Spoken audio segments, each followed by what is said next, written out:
Jornada primera. Cuento primero. La confesión de Chiapaleto. Chiapaleto engaña a un santo fraile por medio de una falsa confesión y muere. Tras haber sido en vida hombre de pésimas costumbres, muerto alcanza fama de santidad y todos le llaman San Chiapeleto. Conveniente es, queridísimas señoras, que cuantas obras hace el hombre, las dé principio con el admirable y santo nombre de aquel que fue el autor de ellas, por lo cual, tocándome a mí ser el primero en la relación de nuestros cuentos, me propongo empezar por una de sus maravillas, para que se afirme nuestra esperanza en él, como en cosa inmutable y sea por siempre bendito su nombre. Evidente es que todas las cosas terrenales son mortales y transitorias, llenas de enojos, angustias, fatigas y sometidas a infinidad de peligros, a los cuales nosotros, que vivimos mezclados con ellas y somos parte de ellas, no podríamos sobrevivir si una especial gracia de Dios no nos prestase fuerza y perspicacia. Ahora bien, no es de creer que alcancemos esa gracia por nuestros méritos, sino por su benignidad e impetrada por las súplicas de aquellos que, habiendo sido mortales como nosotros, cumplieron su santa voluntad mientras vivieron y ahora son eternamente dichosos. A ellos, como abogados conocedores por experiencia propia de nuestra fragilidad, dirigimos generalmente nuestras súplicas, quizá porque no nos atrevemos a elevarlas directamente a tan supremo juez. Pero hay ocasiones en que la piadosa liberalidad de Dios para con nosotros es aún mayor, porque no pudiendo la agudeza del ojo mortal penetrar en modo alguno en lo secreto de la divina mente, acaezca acaso alguna vez que, engañados por la opinión, hagamos patrono nuestro ante su majestad divina, a quien él mismo condenó a eterno destierro. Y sin embargo Dios, para quien nada hay oculto, atendiendo más a la pureza del postulante que a su ignorancia o al destierro del postulado, escucha y atiende a quienes le ruegan, como si el intercesor se hallara en su beatífica presencia. Esto es lo que aparece claramente en la historia que voy a contaros, en la que los hombres no siguieron el juicio de Dios, sino el propio. Cuéntase que había en Francia, hace algunos años, un tal Murciato Franceschi, que de riquísimo comerciante pasó a ser un gran cortesano. Como debía venir a Toscana con Monseñor Carlos sin tierra, hermano del rey de Francia, a petición del Papa Bonifacio, comprendió que los gastos que hizo desordenaron sus asuntos, como suele ocurrir a los negociantes, y previendo que no podría arreglarlos de ligero ni de repente, resolvió recomendarlos a varias personas. Para todos halló modo. Sólo una cosa le ofrecía dificultad. Era difícil encontrar la persona suficientemente astuta para poderle cobrar los créditos concedidos a los borgoñones. El motivo de su dificultad consistía en saber que los borgoñones eran de mala índole, pendencieros, por lo cual no se le ocurría a un hombre de parecida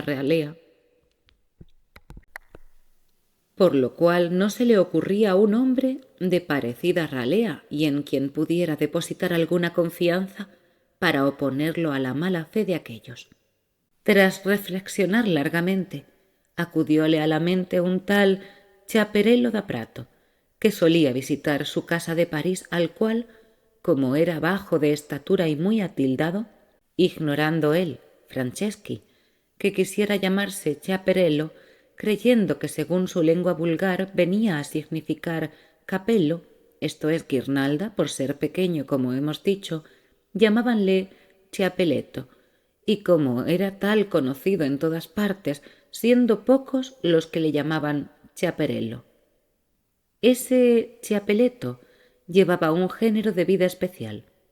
Siendo notario, experimentaba inmensa turbación cuando alguna de sus actas no era tenida por falsa, de las cuales había hecho tantas como le hubiesen pedido.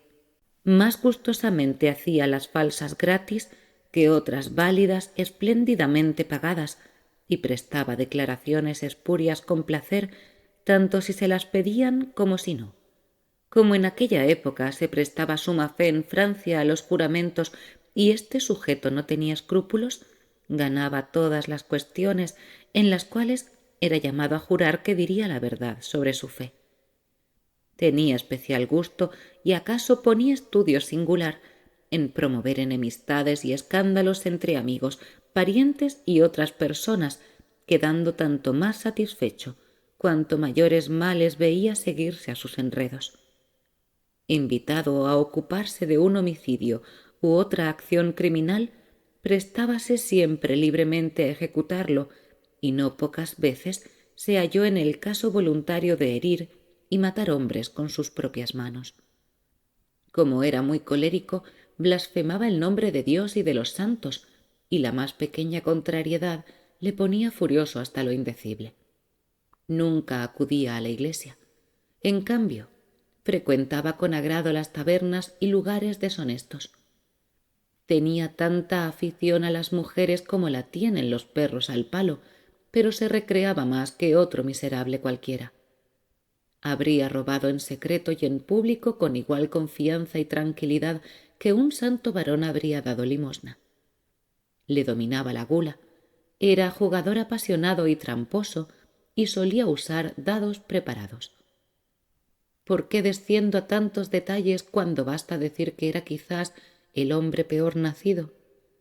Sus atrocidades se sufrieron durante mucho tiempo gracias a la protección de Murciato, ya por los particulares, a quienes con bastante frecuencia injuriaba, ya por la corte, a la que injuriaba aún más. Habiendo, pues, recordado Micer Murciato a Chiappelletto, cuya vida conocía a fondo, pensó que ese debía ser el hombre que la mala fe de los borgoñones requería.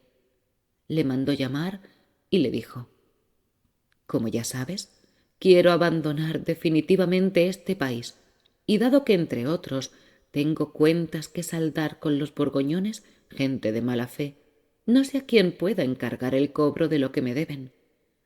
Puesto que actualmente tus ocupaciones son pocas, encárgate tú de eso, y yo te haré alcanzar el favor de la corte.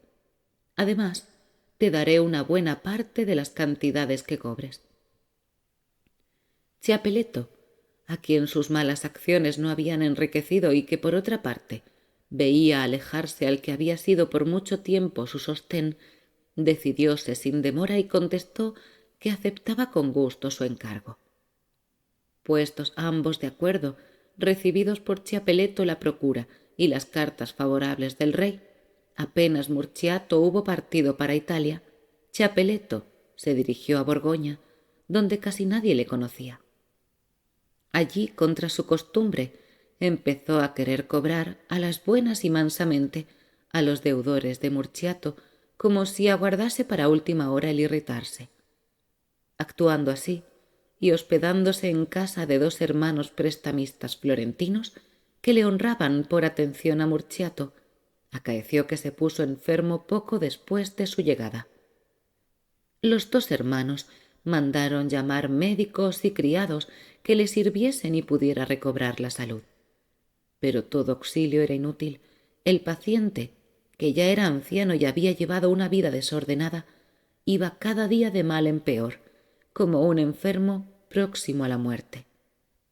Los dos hermanos lamentaban esto en gran manera, y un día, bastante cerca de la habitación donde yacía Chiappelletto, empezaron a hablar entre ellos. «¿Qué haremos con este hombre?», preguntábale el uno al otro.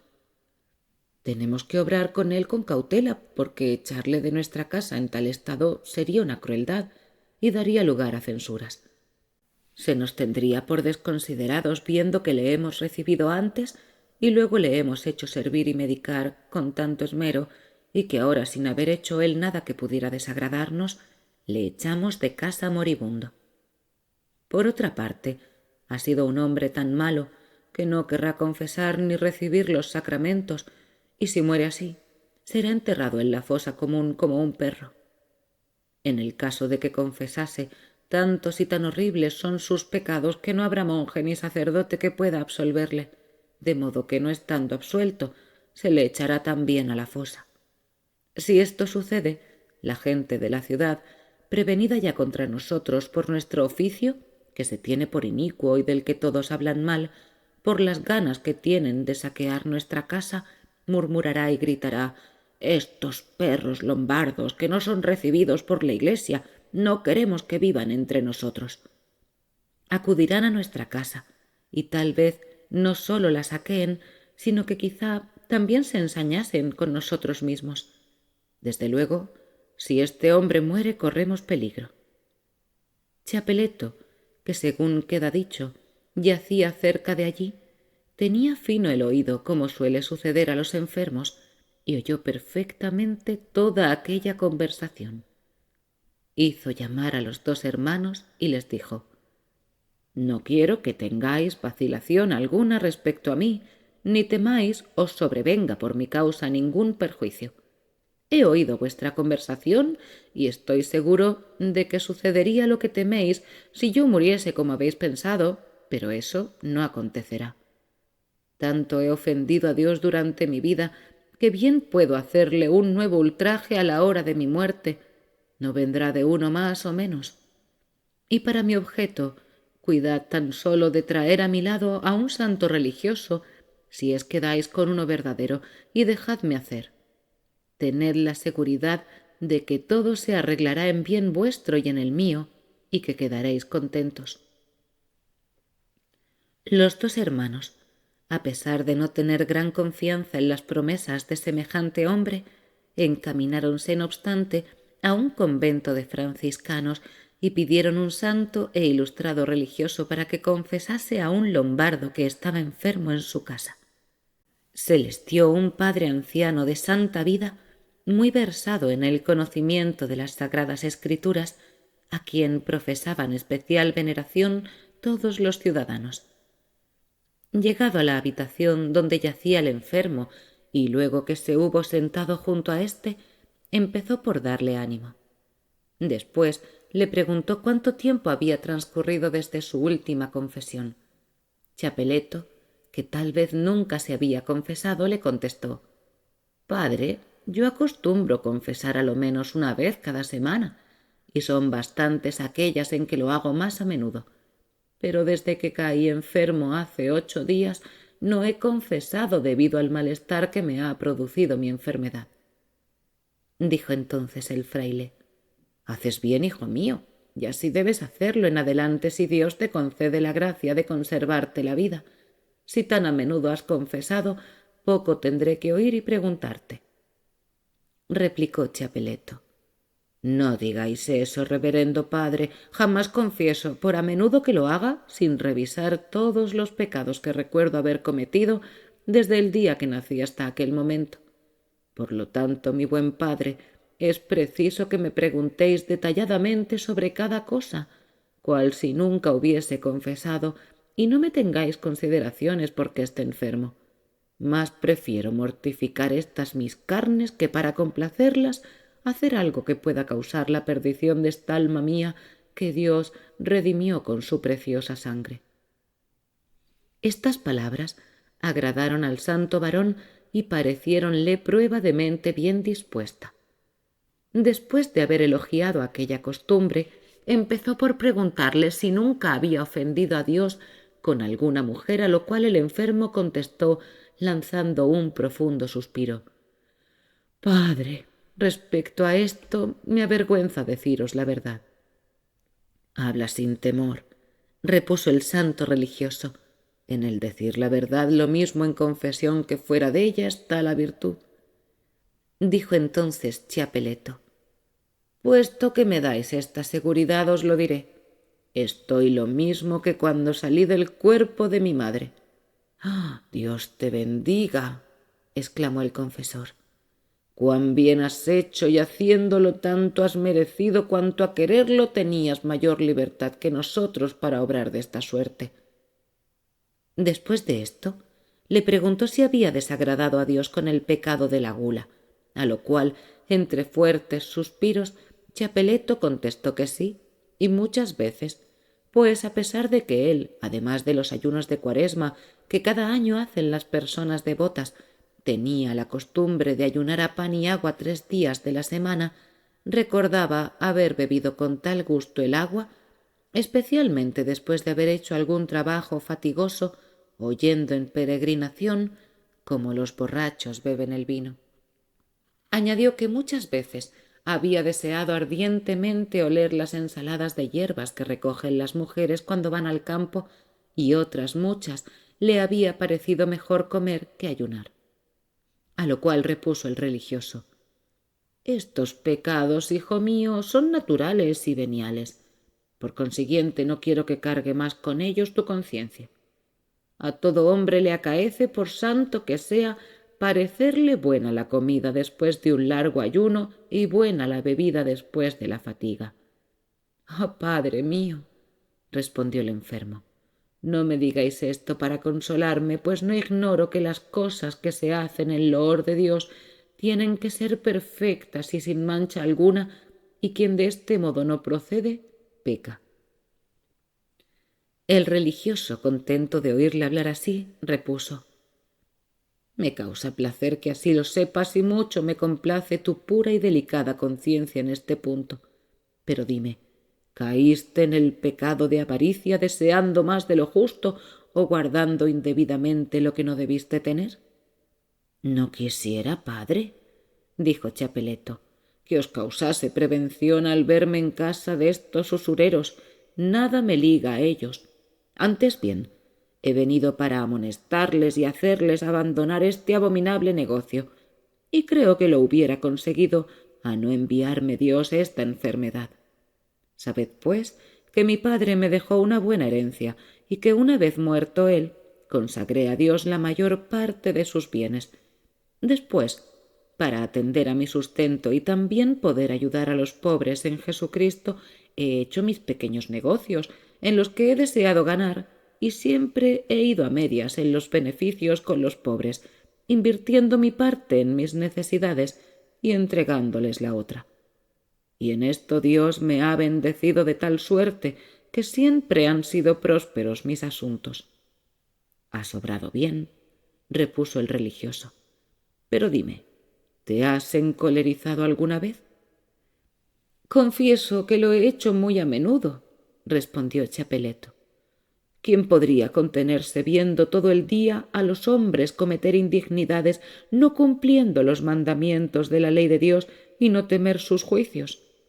Ha habido bastantes ocasiones en que hubiese preferido morir que pasar por el dolor de ver a los jóvenes ir en pos de las vanidades, jurar y perjurar, frecuentar las tabernas, no visitar los templos y seguir el camino de la perdición antes que el de Dios». Dijo entonces el confesor: «Justa es esta cólera, hijo mío, pero ¿no podría tal vez en algún caso haberte inducido a cometer algún homicidio o maltratar a alguien o inferir ofensas?» A lo cual respondió Chapeleto: «¿Cómo decís tales palabras vos, padre, que me parecéis un santo varón? Oh, si me hubiese ocurrido tan solo un pequeño pensamiento de hacer con alguien semejante cosa, ¿creéis que podría afirmar que Dios me ha sostenido tanto? A la gente infame le he estado obrar de ese modo. Siempre que he visto a alguno de esos desgraciados, he rogado a Dios por su conversión». «Dime, hijo mío», prosiguió el confesor, ¿no has declarado nunca en falso contra alguien o hablado mal del prójimo o quitado cosas ajenas sin consentimiento de su dueño? «Ciertamente que sí, padre mío», respondió Chapeleto. «He dicho mal del prójimo, pues tuve en otro tiempo un vecino que sin razón alguna pegaba a su mujer. De él hablé mal a los padres de ella por la gran compasión que me inspiró la pobrecilla, a quien su marido, cuando bebía demasiado, ponía hecha una lástima». «Bien», repuso el religioso, «recuerdo que me has dicho haber sido mercader. ¿No has intentado engañar nunca a nadie como tantos mercaderes hacen?» «Solo a una persona, padre mío», contestó Chapeleto, «pero no sé a quién fue. Solo sé que metí en la caja el dinero recibido por un paño que vendí, sin haberlo contado antes. Pasado un mes, noté que había en ella 4 dineros más de los que debía haber. No volví a ver a aquel hombre, por lo cual, después de haberlos guardado un año para devolvérselos, los di a los pobres. —¿Procediste bien? —dijo el franciscano, y seguidamente le hizo varias otras preguntas, a las que recibió contestaciones por este estilo. Cuando el religioso se dispuso a darle la absolución, dijo Chapeleto: —Venerable padre, tengo todavía un pecado que no os he dicho. Preguntóle el religioso cuál era ese pecado, y el enfermo repuso: —Recuerdo que un sábado, después de la hora de nona, mandé a mi criada barrer la casa sin tener la debida reverencia al Santo Domingo. —Esto, hijo mío —dijo el religioso—, es cosa leve. —No digáis tal —replicó Chapeleto—. El domingo merece ser venerado, pues que en tal día resucitó de muerte a vida nuestro Señor.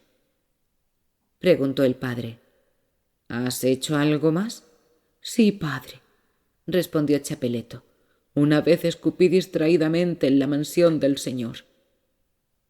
Empezó a sonreír el religioso, dando a entender que aquello no era pecado. —Hijo mío, esto no merece la pena. Nosotros, que somos sacerdotes, escupimos todos los días. A lo que replicó Chapeleto: —Cometéis una acción muy fea, porque nada debe tenerse tan limpio como el templo donde se ofrecen sacrificios al Señor. Luego le dijo varias cosas por el estilo, y al fin el hipócrita empezó a suspirar y gemir con todo el fingimiento de que era capaz. —¿Qué tienes, hijo mío? —preguntóle el confesor. —¡Ay de mí! —exclamó Chapeleto—. Me ha quedado un pecado que jamás confesaré por la mucha vergüenza que me causa. Siempre que lo recuerdo me pongo a llorar, y paréceme cosa cierta que Dios nunca tendrá piedad de mí por este pecado. —Veamos, hijo mío —dijo entonces el religioso—, ¿qué pecado es ese? Aunque un hombre fuese culpable de todos los crímenes cometidos desde que el mundo es mundo y de cuantos se cometan mientras dure el mundo, si se arrepiente y tuviese el arrepentimiento que en ti veo, es tanta la bondad y la misericordia de Dios que confesándolos se los perdonaría. Habla, pues, con entera confianza.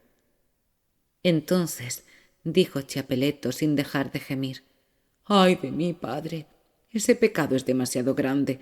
Apenas puedo creer que jamás pueda ser perdonado por Dios, a menos que con vuestras oraciones me ayudéis a calmar su cólera. A lo cual dijo el religioso: —Decláralo sin temor, que yo te prometo rogar al Señor por ti.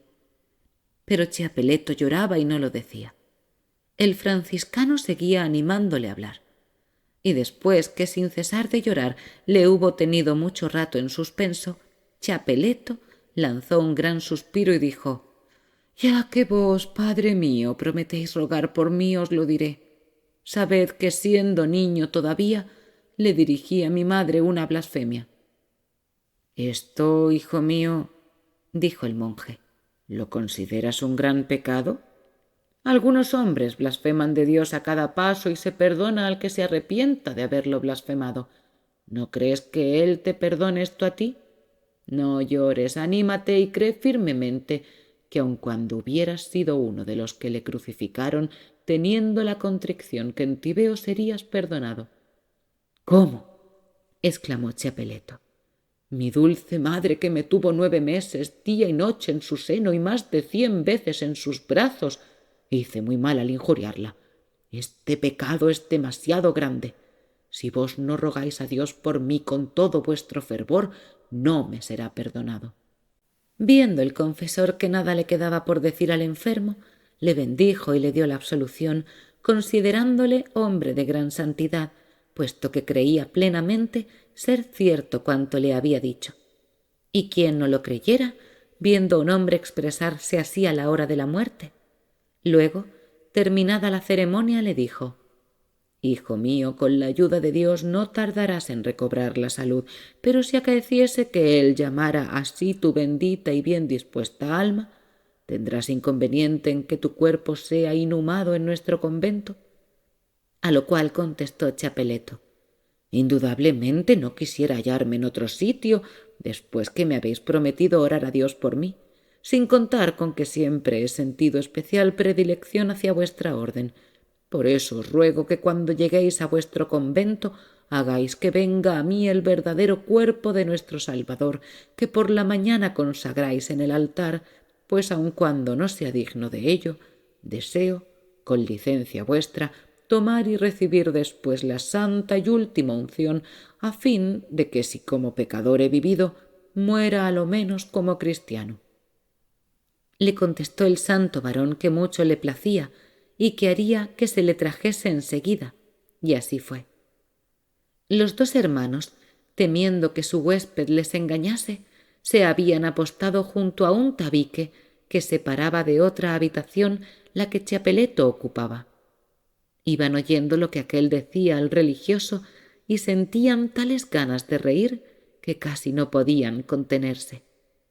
«¿Qué hombre es este?», se decían a veces, «a quien ni la vejez, ni la enfermedad, ni el miedo a la muerte que tan cerca ve, ni el temor de Dios, ante cuyo tribunal va a comparecer dentro de poco, han podido apartar de su maldad, ni impedir que muera como ha vivido». Pero en cuanto oyeron que iba a ser enterrado en el mismo convento, ya nada más le preocupó. Poco después, Chiapeleto comulgó y, como empeorara extraordinariamente, le administraron la extremunción. Falleció a primeras horas de la noche. Los dos hermanos, tras disponer la manera cómo debía ser honrosamente enterrado, se apresuraron a ponerlo en conocimiento de los franciscanos y ordenaron todo lo necesario para que velaran el cadáver según era costumbre y fueran a buscarle por la mañana. El buen monje que le había confesado, sabedor de su fallecimiento, fue a reunirse con el prior del convento y, habiendo hecho tocar a capítulo, expuso a los religiosos allí reunidos que el señor Chapeleto había sido un santo varón según de su confesión pudo deducir, y en la esperanza de que Dios obraría varios milagros por su mediación, les persuadió de que con suma devoción y reverencia debían recibir los restos de un varón tan justo, a lo cual se adhirieron el prior y los demás religiosos.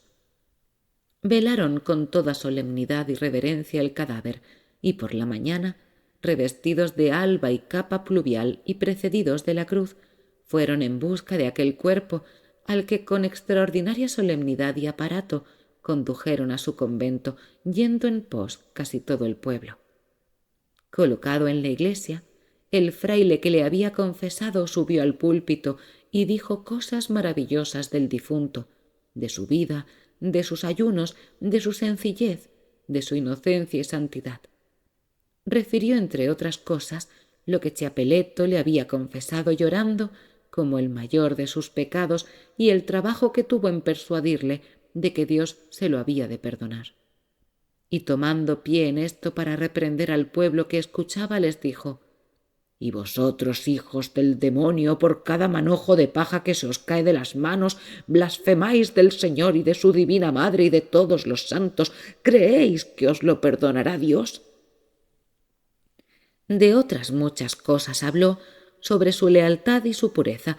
En fin, fue tanta la fe que la gente del país dio sus palabras, lo recomendó de tal manera a la devoción de cuantos estaban allí congregados, que después que hubo terminado el funeral, acudieron todos, entre las mayores apreturas, a besar los pies y las manos del difunto, y le fueron desgarradas las ropas, considerándose dichoso quien podía alcanzar un pequeño jirón de ellas. Fue preciso tenerlo expuesto todo el día para que todos pudieran verle. Llegada la noche, lo colocaron en un arca de mármol y honrosamente lo sepultaron en una capilla.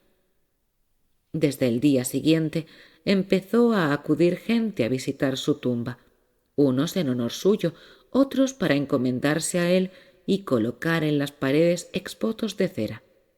Y creció tanto la fama de su santidad y la devoción hacia Chapeleto, hasta el punto de que no había nadie que en cualquier adversidad se encomendara a otro santo que a él. Le llamaron San Chiapeleto, llevando su entusiasmo hasta el punto de afirmar que Dios había obrado muchos milagros por su intercesión y los obraba todos los días en favor de quienes a él se encomendaban. Así vivió y murió Chiappelletto da Prato, clasificado en el número de los santos según la manera que acabáis de oír. No quiero negar la posibilidad de que sea feliz en el paraíso, pues aun cuando su vida fuese una cadena de crímenes y maldades, pudo, en su última hora, sentir tal contrición que acaso Dios tuvo misericordia de él y le recibió en su reino. Pero como esto se ignora, prefiero razonar de acuerdo con la evidencia y supongo que ese tal mejor estará en poder del diablo en el infierno que en el paraíso. Y si es así, debe reconocerse cuán grande es la benignidad de Dios hacia nosotros, pues atendiendo no a nuestro error, sino a la pureza de nuestra fe, al tomar por intercesor nuestro a un enemigo suyo, creyéndole amigo, nos atiende como si recurriésemos a un santo de verdad para que fuese él el mediador de su gracia. Y por eso, a fin de que con su gracia nos conservemos sanos y salvos en las presentes adversidades y en esta tan grata compañía, alabando a aquel en cuyo nombre he dado comienzo a esta historia, encomendémonos a él con toda reverencia en nuestras necesidades, seguros de que seremos atendidos. Cuento segundo. Los singulares motivos de Abraham. El judío Abraham, estimulado por Gianotto di Civigni, va a la corte de Roma y al ver lo que allí ocurría, regresa a París y se hace cristiano. El cuento de Pánfilo suscitó risas y fue celebrado por las mujeres, y como después de atentamente oído y llegado a su fin estuviese sentada Neifile al lado de la reina, ésta le pidió que siguiera el orden iniciado, contando otra historia. Neifile, que era tan cortés como hermosa, contestó alegremente que con gusto la obedecía, y empezó en estos términos. Pánfilo ha demostrado en su relato que la benignidad de Dios no tiene en cuenta nuestros errores cuando éstos proceden de verdadera ignorancia. En mi historia pienso demostraros cuánta y cuán grande es esta benignidad que soporta pacientemente las faltas de quienes, debiendo dar verdadero testimonio de su misericordia con obras y palabras, hacen lo contrario, y lo haré con argumentos de verdad infalible, a fin de que nos reafirmemos más sólidamente en nuestra fe.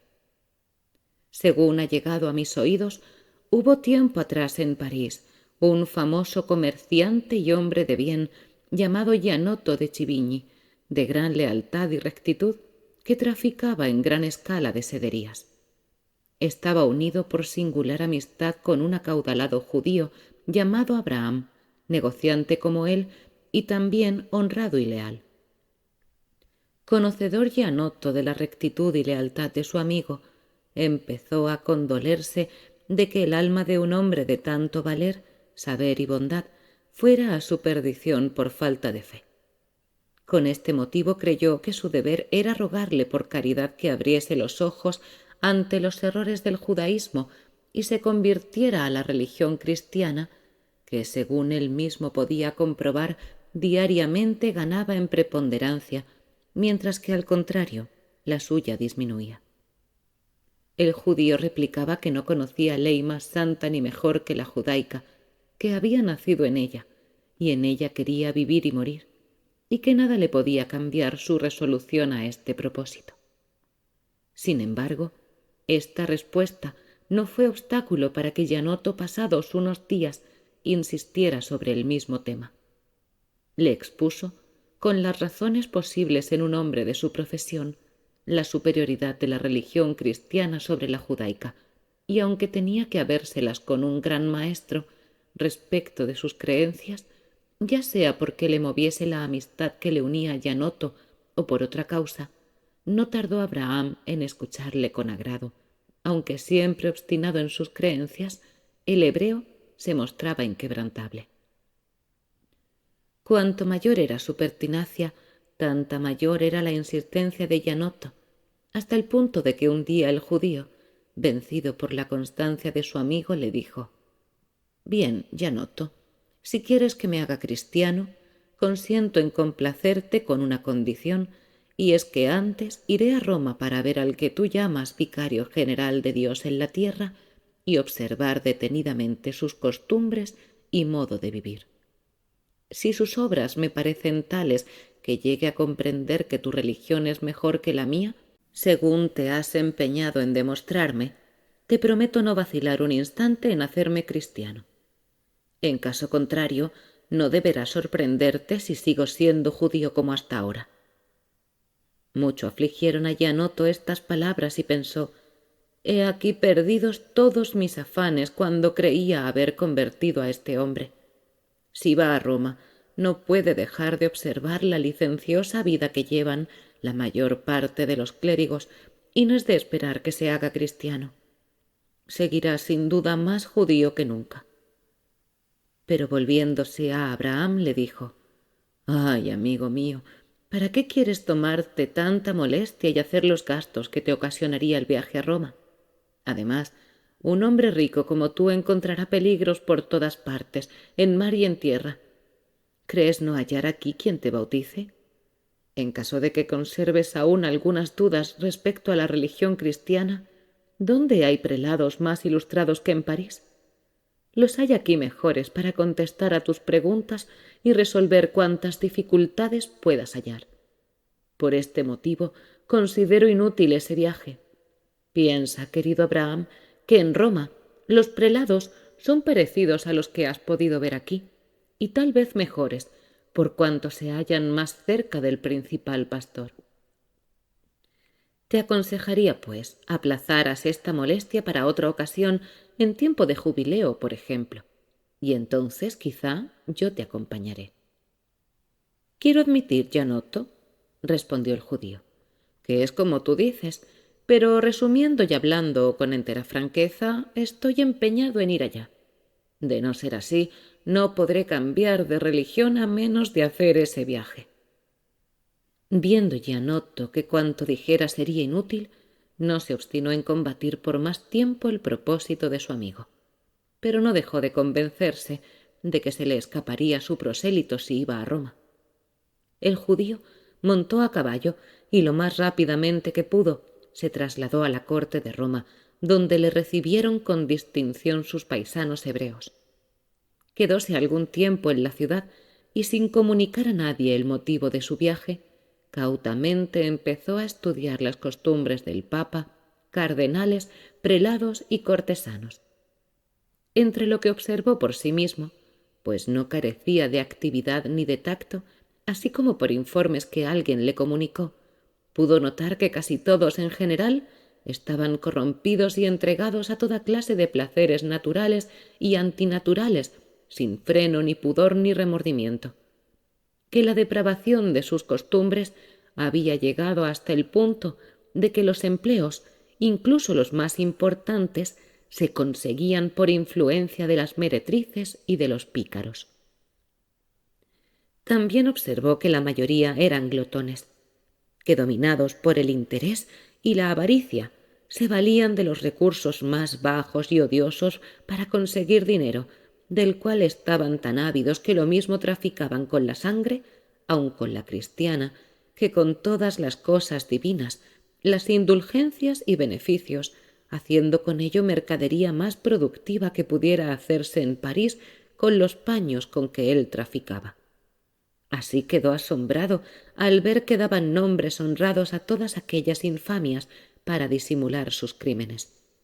Llamaban procuraduría a la simonía manifiesta, reparación de fuerzas a la gula, como si Dios no conociese no ya el significado de los vocablos, sino que se le pudiera engañar dando a las cosas nombres distintos de su significado verdadero.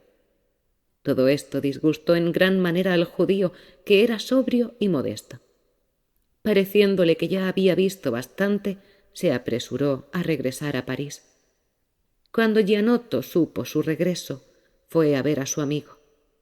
Cambiaron grandes demostraciones de cariño y después de dejarle descansar unos días, le preguntó qué pensaba del Papa, de los cardenales y en general de los otros eclesiásticos que constituyen la corte romana. «Trátelos Dios como ellos merecen», contestó el judío con viveza. «Debo decirte, mi querido Gianotto, que si según puedo preciarme supe juzgar bien cuanto allí vi y oí, no existe en Roma un solo sacerdote de buena conducta.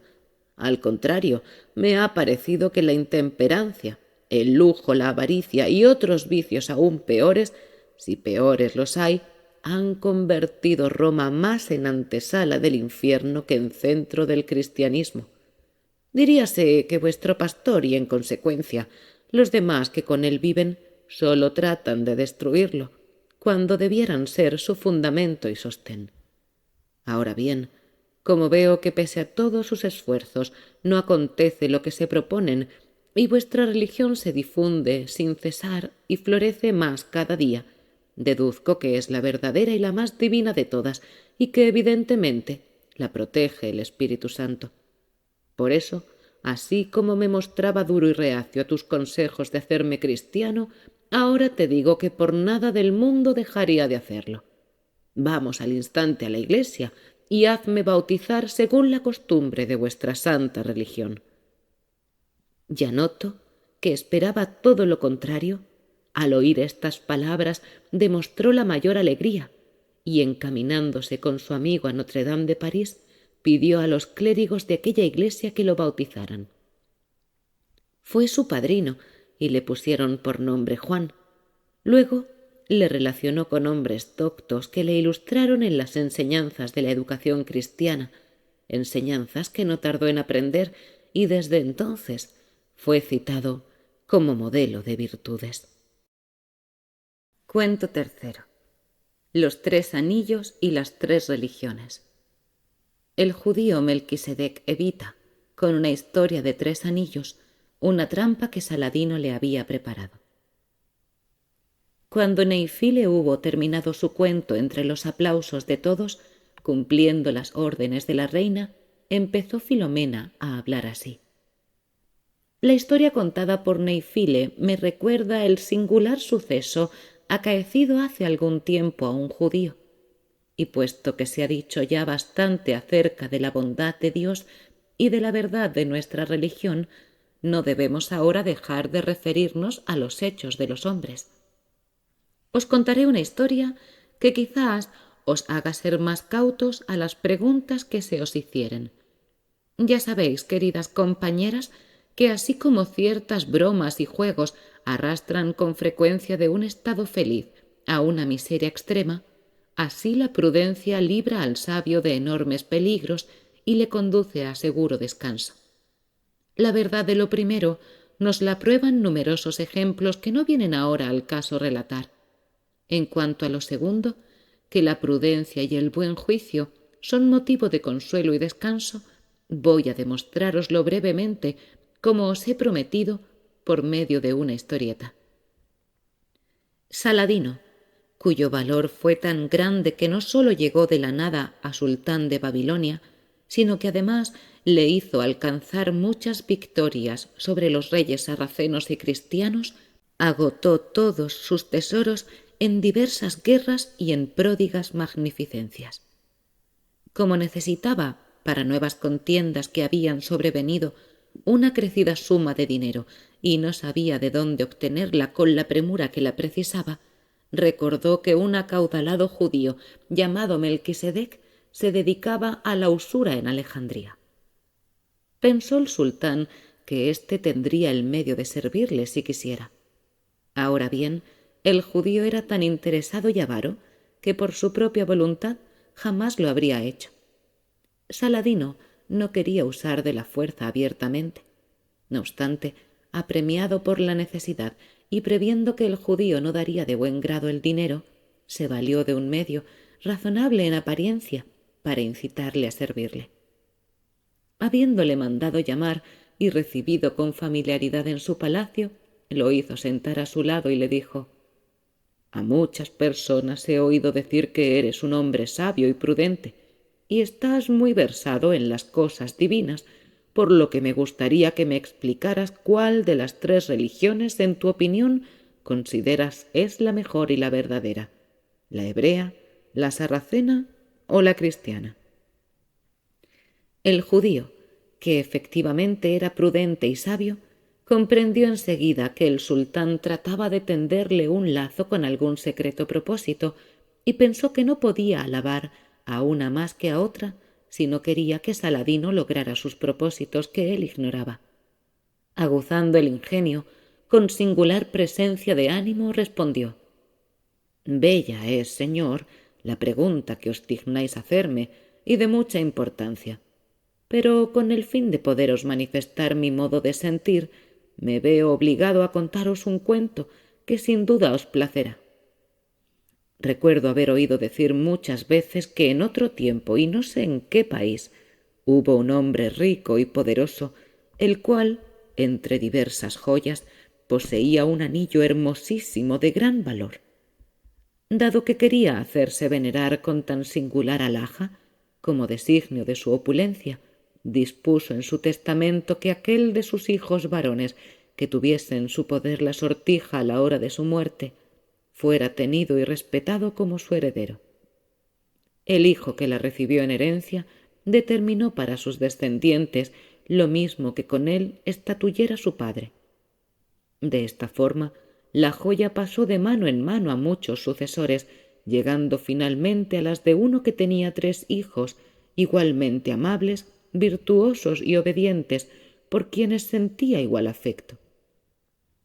Sabedores los jóvenes de las prerrogativas concedidas al poseedor de la sortija, y deseoso cada uno de ellos de ser honrado con la preferencia, halagaban a su padre, anciano ya, para obtenerla.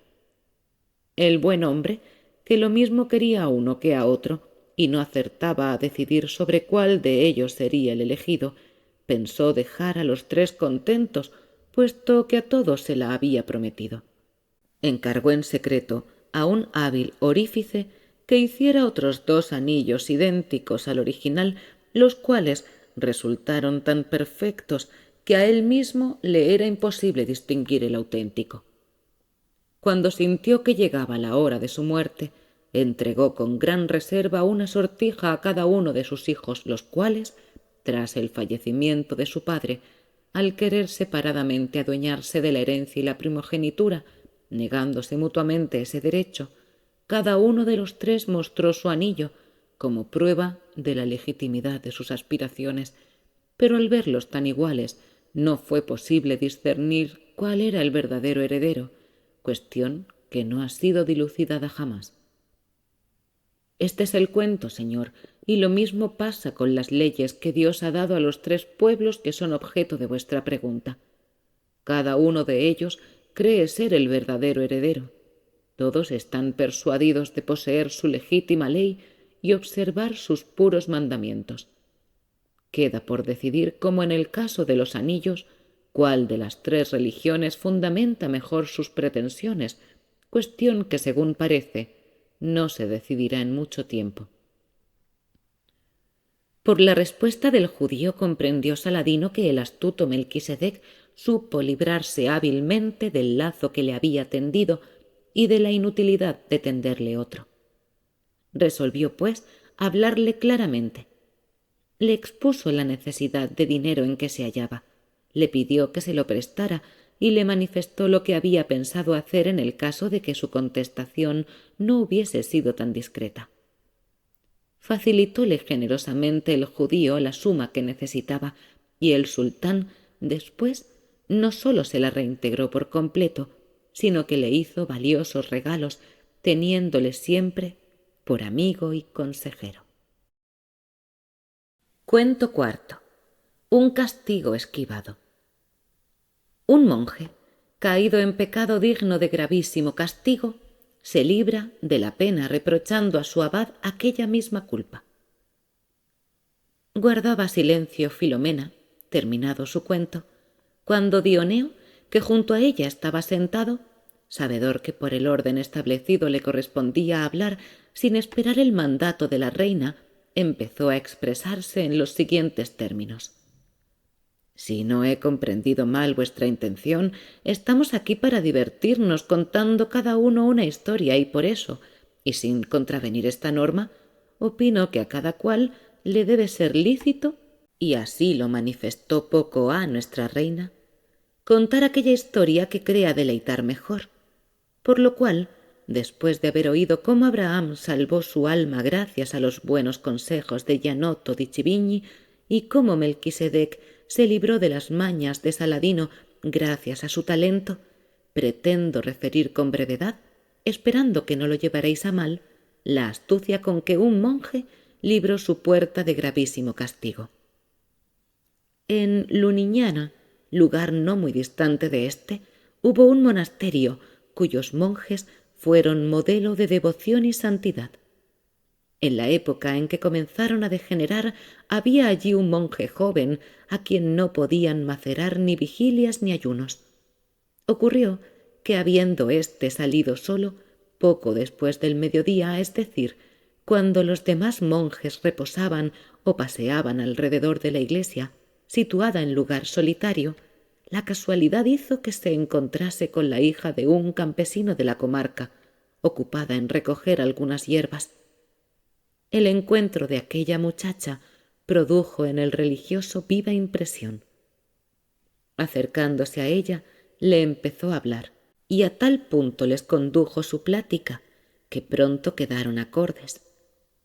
La llevó consigo al convento sin que nadie lo observase y la introdujo en su celda. Pero tan poco mesurados fueron sus transportes que el abad, que había terminado su siesta y paseaba por el dormitorio, notó rumor de voces. Se acercó en silencio a la puerta de la celda del joven monje y enseguida distinguió la voz de una mujer. Su primera intención fue llamar, pero luego pensó proceder de otra manera. Era mejor, en cualquier caso, volver a su celda y aguardar a que el monje saliera. El joven monje, a pesar de que su agradable ocupación le tuviese casi fuera de sí, no dejaba de estar alerta, y pareciéndole oír pasos que se acercaban, levantóse del lecho y miró por una ranura de la puerta, de modo que pudo ver cómo el abad les espiaba desde fuera. No le cupo duda alguna de que el abad había oído su conversación y se creyó perdido. Empezó entonces a entristecerse, procurando, no obstante, que la joven no descubriera su angustia. Después meditó rápidamente las diversas soluciones de aquel asunto, buscando una que le fuese propicia. Y por último se le ocurrió una astucia muy a propósito con sus intenciones. Ante todo, fingiendo no poder conversar por más tiempo con aquella campesina, le dijo en voz baja: «Voy a buscar el medio de que salgas de aquí sin ser vista. No te muevas hasta que yo vuelva». Salió, cerró la puerta y encaminóse a la celda del abad, a quien entregó la llave, según era uso entre los monjes cuando salían del convento, al tiempo que le decía: «Señor, esta mañana no pude traer toda la leña que mandé cortar.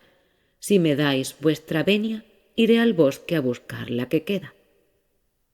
Estas palabras probaron al abad que el monje estaba lejos de sospechar que había sido descubierto. Muy complacido por el error de su subordinado, pues ardía en deseos de convencerse plenamente de la verdad, fingió ignorar lo que ocurría, tomó la llave y le dio licencia para salir. Cuando el joven marchó, el abad empezó a buscar la mejor solución para aquel caso. Debería abrir la celda en presencia de los demás monjes, de modo que todos comprobaran la falta de su compañero y no hubiera motivo de murmuración al llegar el instante del castigo, o enterarse antes por sí mismo de cómo habían ocurrido las cosas. Pero pensando que la mujer oculta en la celda podría ser de honrada familia, o tal vez casada, cuyo marido mereciese atenciones, creyó ante todo que su deber era ir en persona a hablarle antes de tomar una decisión. Tal como lo pensó, lo hizo. Fue a la celda, abrió la puerta y volvió a cerrarla detrás de sí. Al verle entrar, la joven, confusa y avergonzada, empezó a llorar. El abad, que la miraba de reojo, sorprendido por su lozanía, se apiadó de sus lágrimas y, convirtiéndose la ira en compasión, no pudo dirigirle el más leve reproche. Como el demonio suele ir en pos de los monjes, aprovechó este momento de debilidad para tentarle, tratando de excitar su carne. Presentóle la imagen de los placeres que el joven monje había saboreado y muy pronto, aunque fuese de edad madura, el abad experimentó el deseo de gustar otros análogos y empezó a decir para sí: ¿por qué no he de aceptar un placer que a las manos me viene? Bastantes privaciones sufro para que sea preciso añadir otra. Es hermosa y nadie sabe que está aquí. Si pudiera convencerla para que consintiese a mis deseos, no habría razón para que me privara de su goce. ¿Quién va a saberlo? Nadie. Mientras se hacía esta reflexión y tras haber cambiado por completo el propósito que le llevara a entrar en la celda, acercóse a la muchacha y le suplicó con dulzura que no se asustase. Luego, yendo de una palabra a la otra, acabó por exponerle su pretensión. La joven, que por cierto no era de hierro ni de diamante, cedió a la voluntad del abad. Éste la abrazó y besó 1,000 veces. Luego la arrastró al lecho y, para inspirarle valor, subió él primero. El joven monje, que había fingido ir al bosque, estaba oculto en el corredor y vio cómo el abad entraba solo en su propia celda, lo cual le tranquilizó porque le indicaba que su astucia había surtido efecto.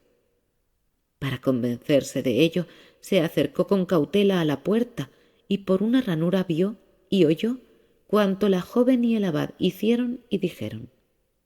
Cuando éste quedó satisfecho y convino con la muchacha lo que se proponía hacer, salió de la celda del monje, volvió a cerrar cuidadosamente la puerta y, seguro de que debía estar ya de vuelta del bosque, se dispuso a reprenderle y encerrarle en el calabozo, con lo que podría disponer exclusivamente de la muchacha. Llamó pues al monje y con aire severo le echó en cara su falta, ordenando que lo encarcelaran. Pero el joven monje respondió con presteza: «Señor abad, llevo tan poco tiempo en la orden de San Benito que no estoy al corriente de todas sus reglas. Por ejemplo, vos no me habíais dicho cómo los monjes deben hacerse oprimir por las mujeres, igual que se someten a ayunos y vigilias. Pero ahora que me lo habéis demostrado, prometo, si me perdonáis esta vez, jamás pecar en esto, antes bien, hacer siempre lo que a vos he visto hacer».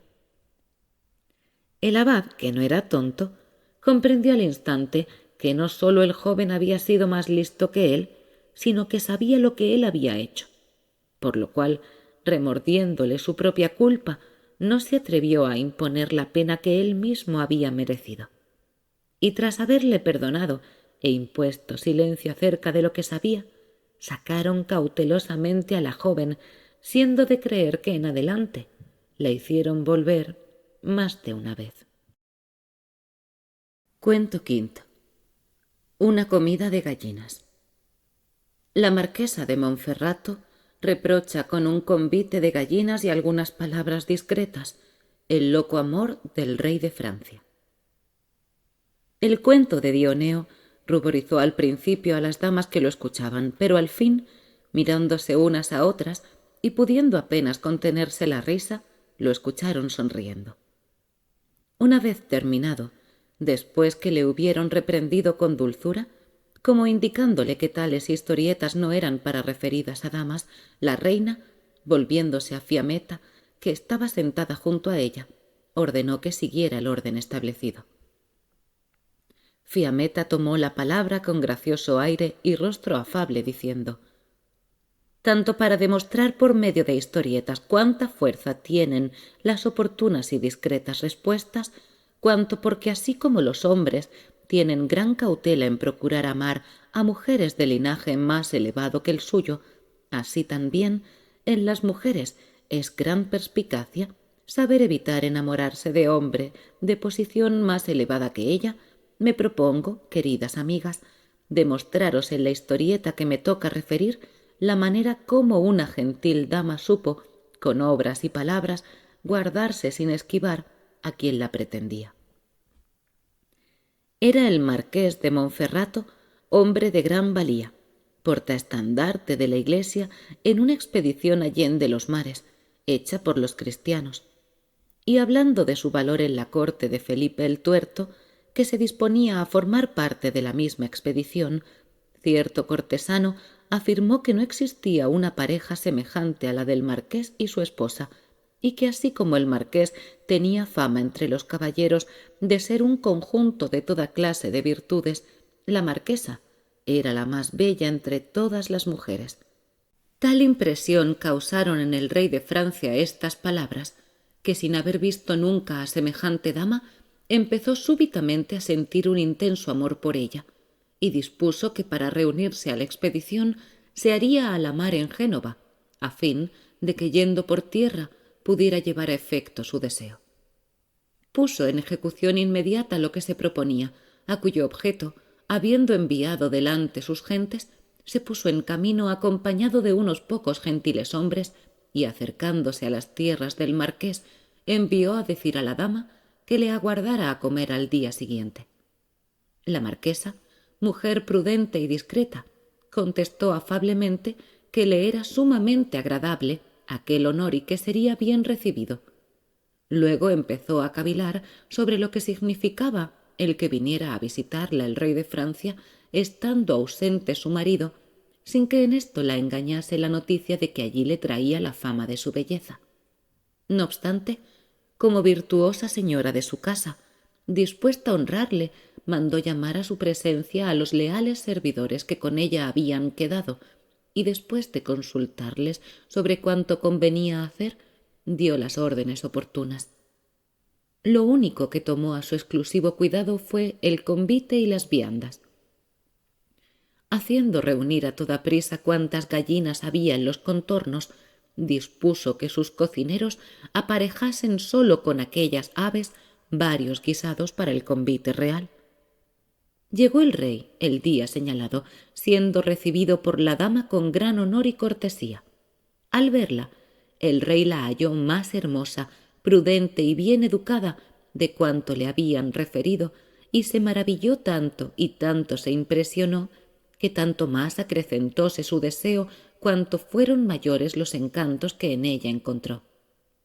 Después de un breve descanso en una habitación adornada cual correspondía para tan gran soberano, llegada la hora del convite, sentáronse a una mesa el rey y la marquesa, mientras los demás eran servidos en otras mesas cual correspondía a su categoría.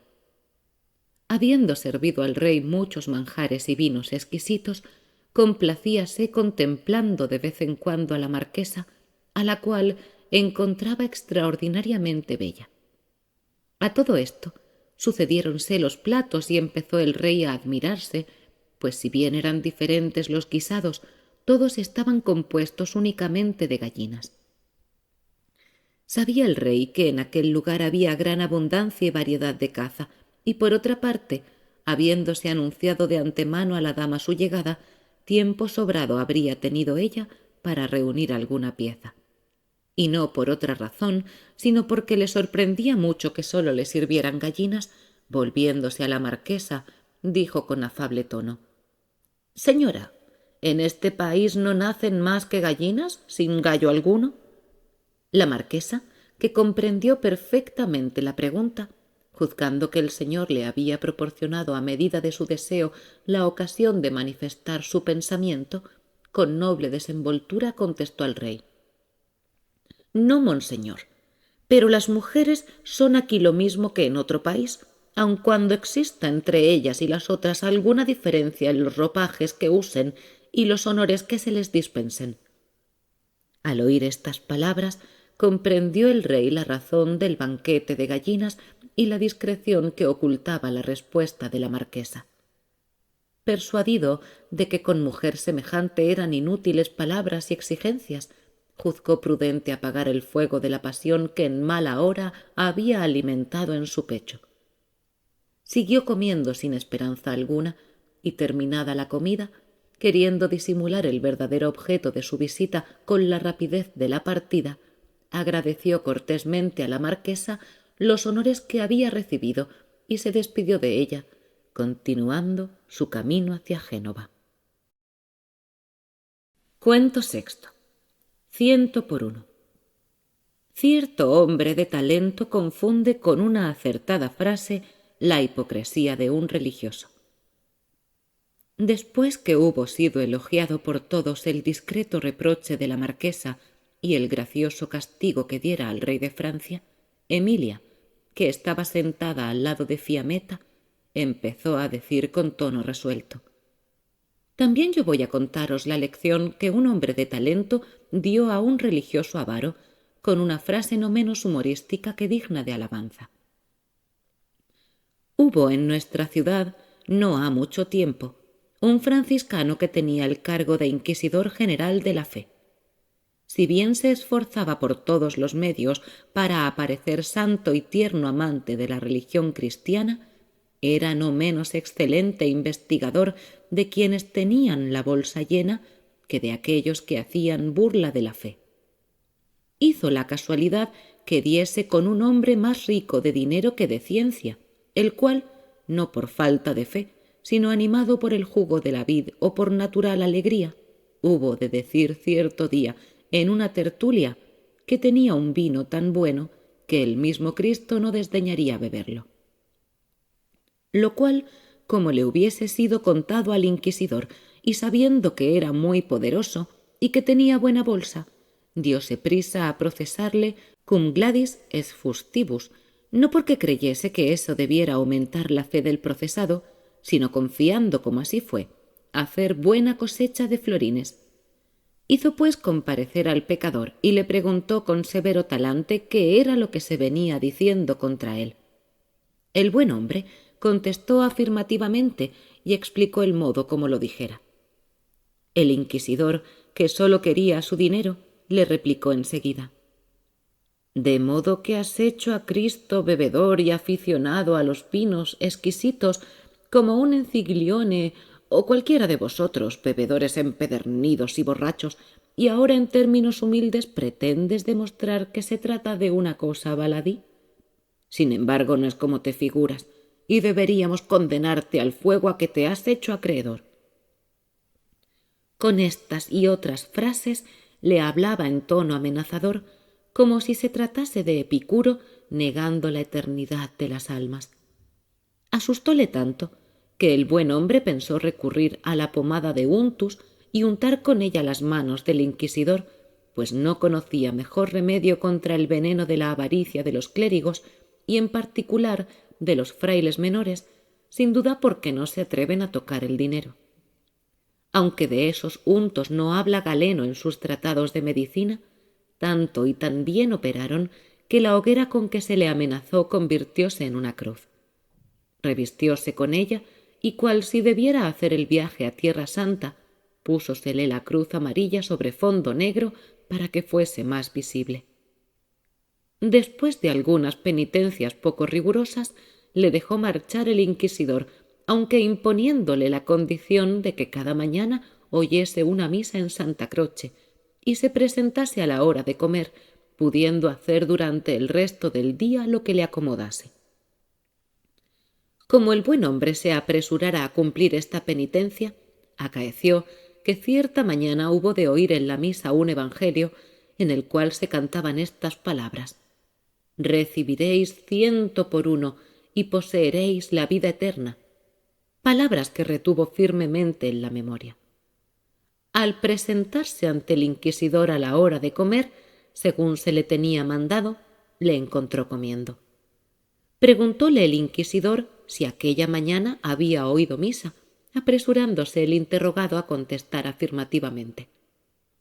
Preguntóle entonces el inquisidor: «¿Oíste en ella alguna cosa de la cual dudes o sobre la cual quieras hacerme una pregunta?»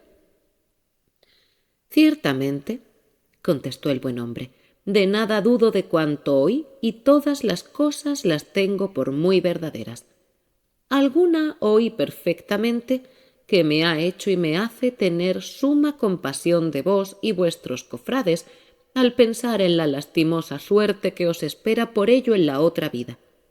—¿Y qué es? —repuso el inquisidor— eso que te ha movido a compadecernos.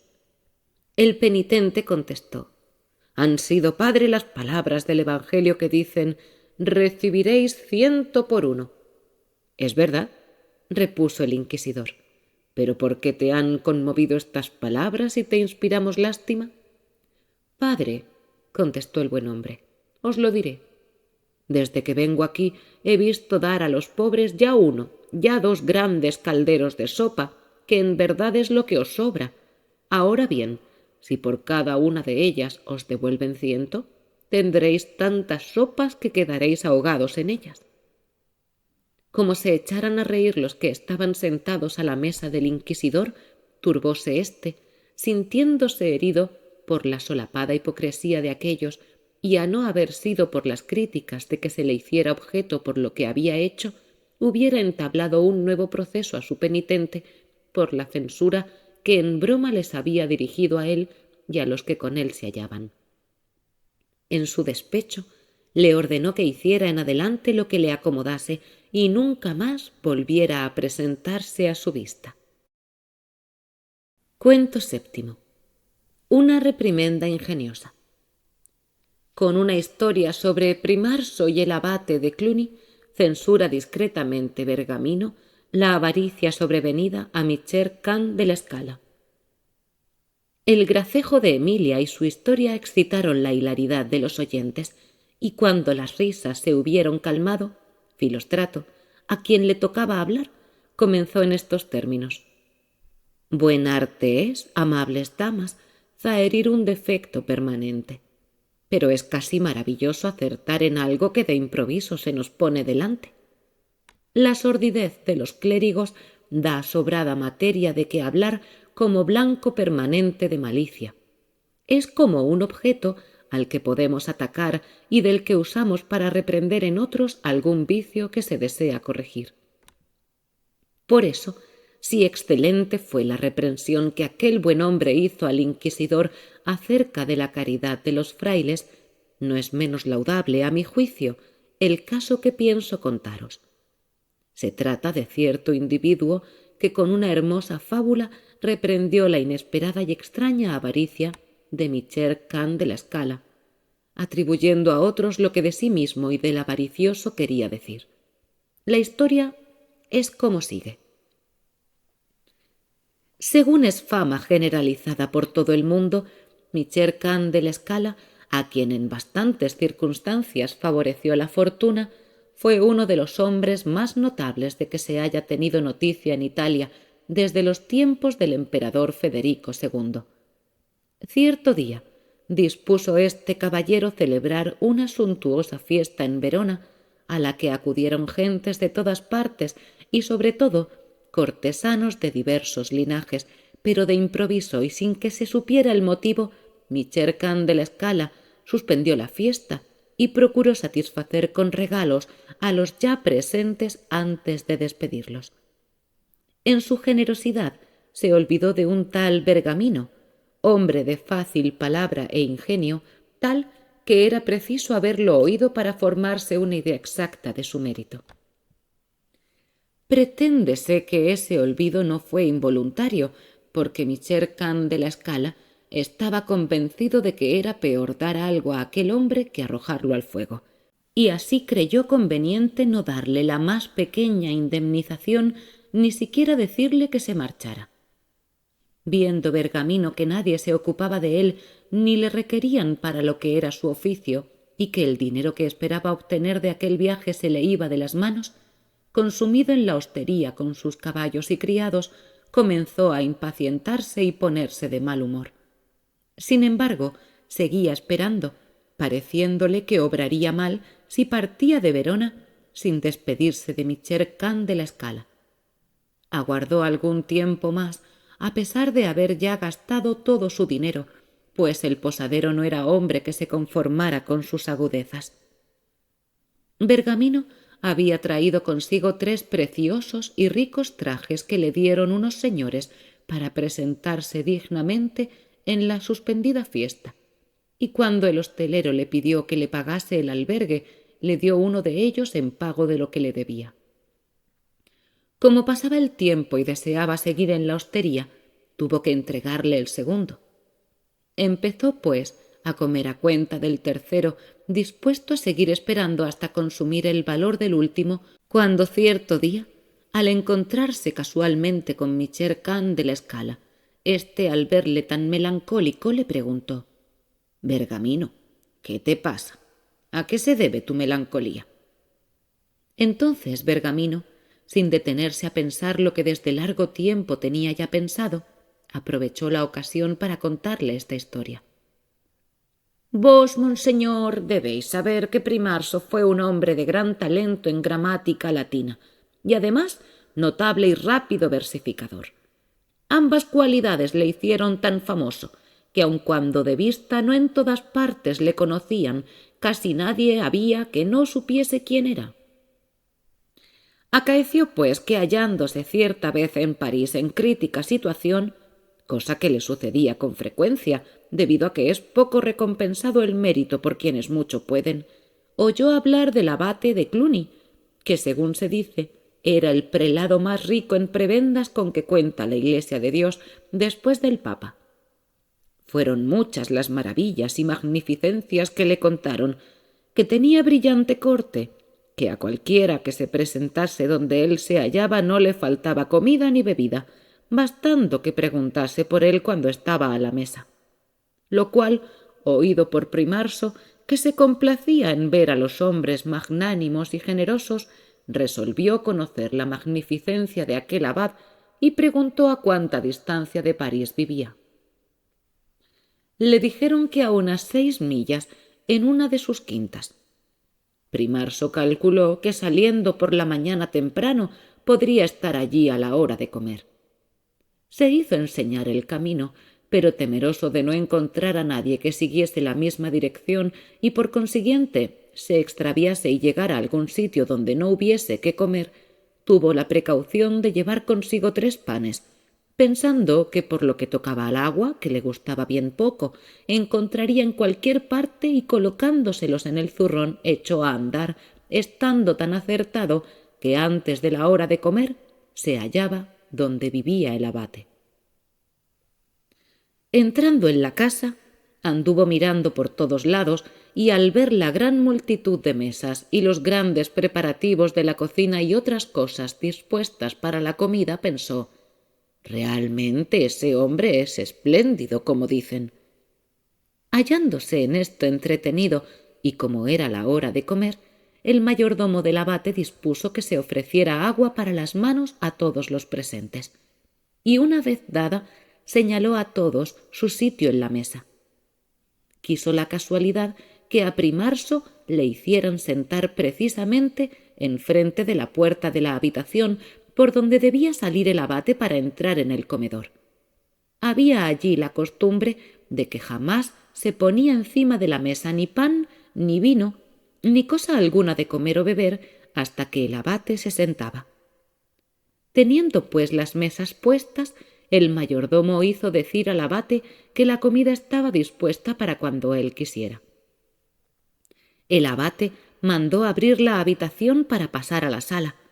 Al ir a entrar, miró enfrente suyo y, naturalmente, la primera persona que vio fue Primarso, a quien no conocía, el cual estaba bastante mal vestido. Cuando el abad vio a semejante hombre, pensó lo que jamás pensara antes: «Ved a quién hago partícipe de mis larguezas».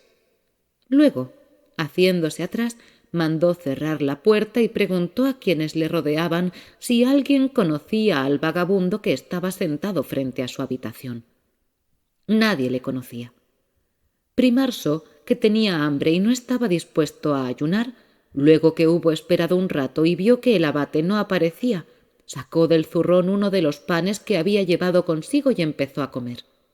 Al poco rato, el abate envió a uno de sus familiares para ver si Primarso se había ido.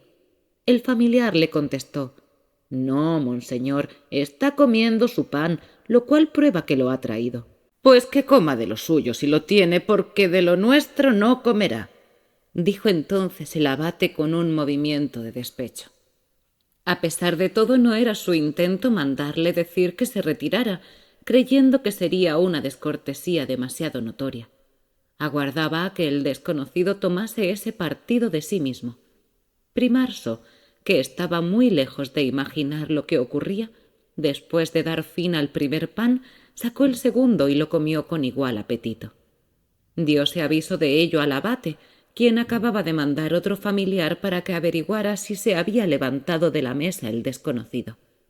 Finalmente, desesperado Primarso de que no apareciera el abate y no habiendo satisfecho aún su apetito con los 2 primeros panes, se disponía a emprenderla con el tercero, cuando el abate, sorprendido de la constancia de aquel hombre, pensó: «¿Qué singular idea me ha venido hoy a la imaginación? ¿A qué se debe esa avaricia y ese menosprecio? No me lo explico. Desde hace muchos años vengo dando a comer de lo mío a quien se acerca a mí, sin mirar si es noble o plebeyo, pobre o rico, negociante o buhonero, y a no pocos perillanes he visto burlarse de lo mismo que se les servía, sin que jamás me hubiese asaltado el pensamiento que hoy me inquieta. Positivamente, ese instinto de avaricia no debe haberme asaltado, no debe habérmelo inspirado un cualquiera, cuando tanta repugnancia siento en honrarle. Algo grande debe ser ese a quien considero un vagabundo». Dominado por esta idea, quiso saber quién era aquel hombre y, al enterarse de que se trataba de Primarso, que había ido allí para presenciar lo que oyera decir de su magnificencia, y al considerar que por su fama le había conocido mucho tiempo antes como hombre notable, se avergonzó y, deseando enmendar su falta, imaginó todas las maneras de honrarle.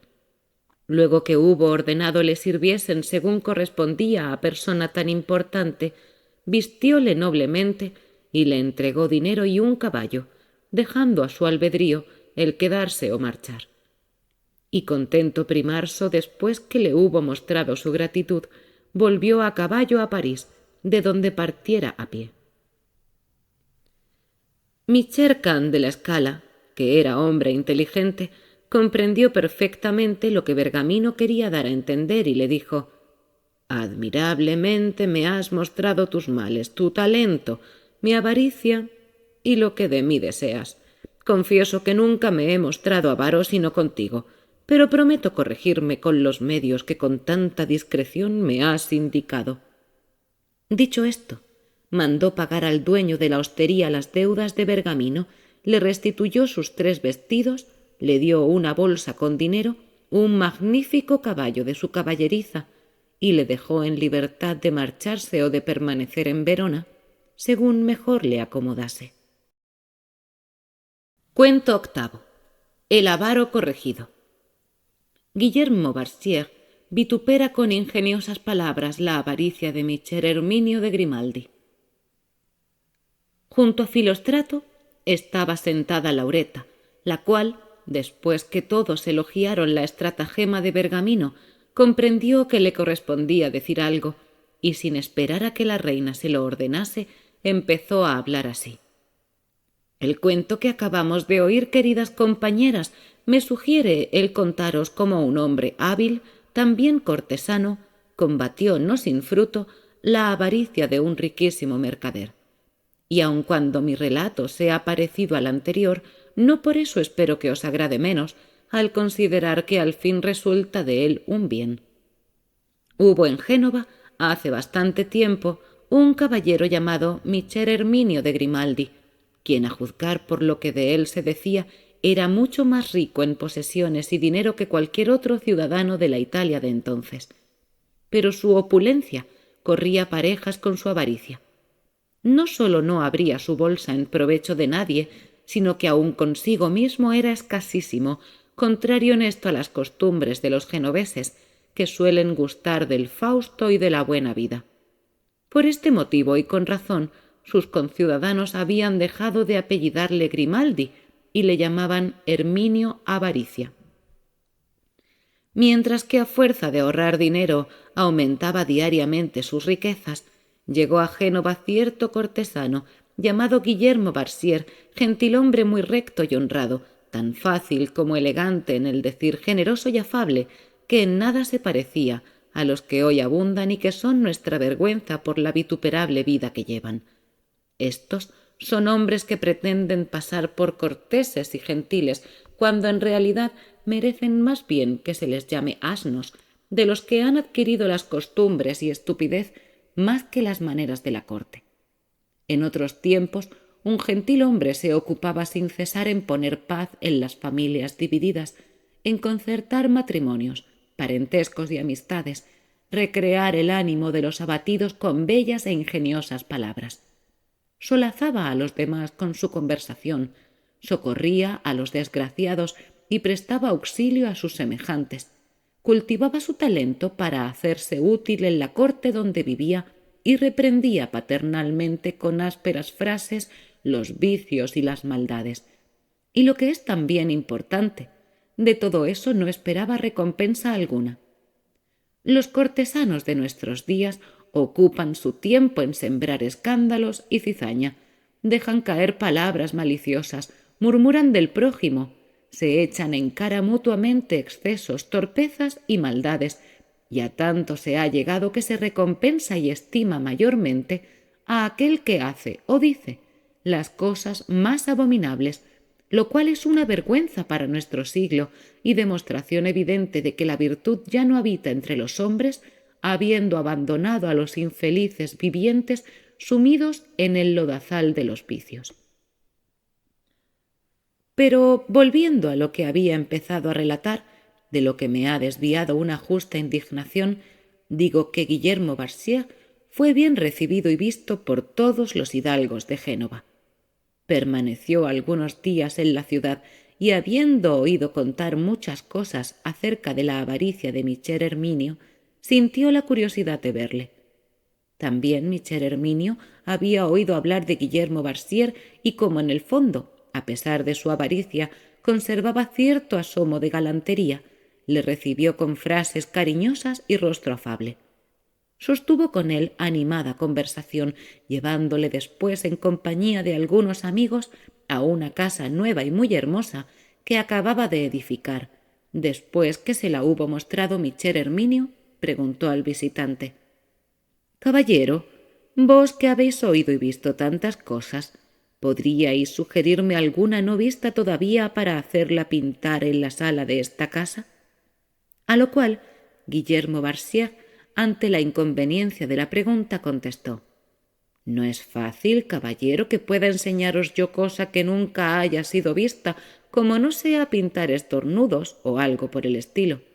No obstante, si lo deseáis, no tengo inconveniente en indicaros una que estoy seguro no habéis visto jamás».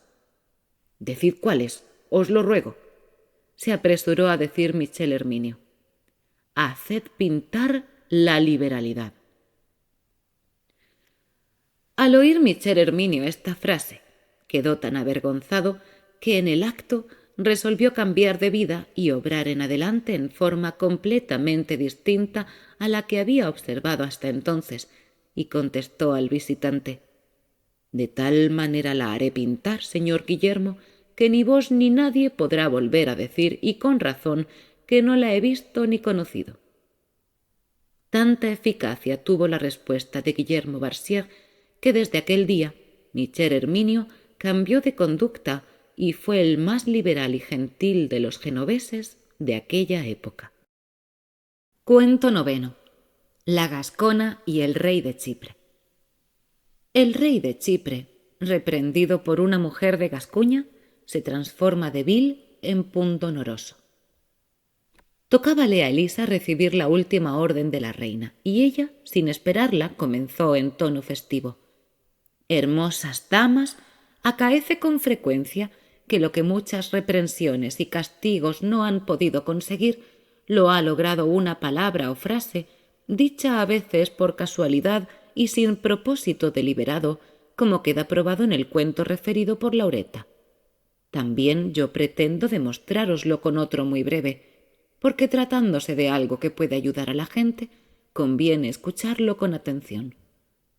Durante el reinado del primer soberano de Chipre, luego que Godofredo de Bouillon hubo conquistado la Tierra Santa, acaeció que una gentil dama de Gascuña fue en peregrinación al Santo Sepulcro y a su regreso se detuvo en Chipre, donde fue villanamente ultrajada por unos truhanes.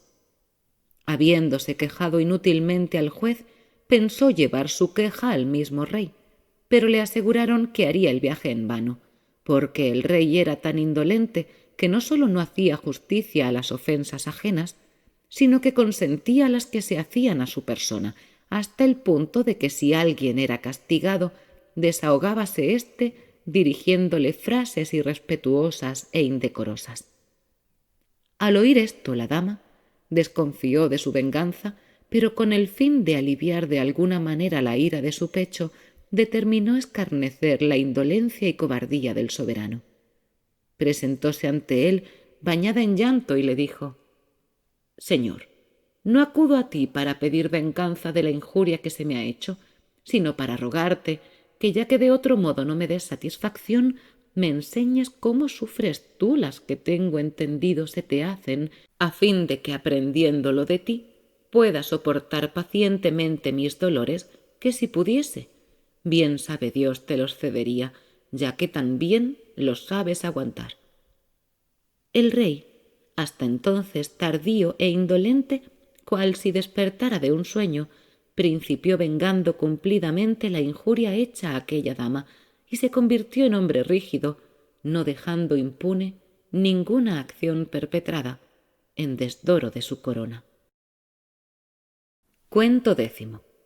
Los burladores burlados. Micher Alberto de Bolonia hace con delicadeza avergonzarse a una dama que pretendía que estaba enamorado de ella.